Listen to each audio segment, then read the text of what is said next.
મશીનરીનું drafting થાય છે બનાસ ડેરીની અંદર, અને બનાસ ડેરીના જે સંચાલકો હોય અને બહારથી આવીને જે બનાસકાંઠાનું તમામ ક્ષેત્રની અંદર જે શોષણ કરવા વાળા વ્યક્તિઓ બનાસકાંઠા જિલ્લાના અલગ અલગ સમાજના આગેવાનોને ડ્રાફ્ટિંગ કરી આલે.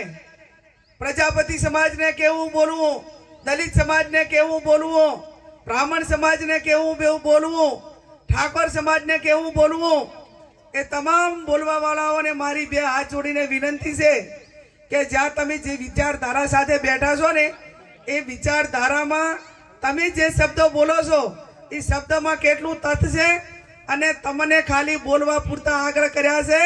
8મી તારીખે તમે બોલવા વાળાના સામે વાળા તમારો કોઈ ફોન પણ ઉપાડવાના નથી. આટલું ધ્યાનમાં રાખીને ચૂકવી ગયા ને, એટલે પૈસાથી લોકશાહી ખરીદી શકાતી નથી. સંસાધનો વ્યવસ્થાઓ હોય પણ એનાથી પ્રજાને ખરીદવા માટેની કોઈ તાકાત નથી. અને મને બધા આગેવાનોએ વિનંતી પણ કરી કે બેન આ ચૂંટણી તમારે ફરજિયાત લડવાની છે.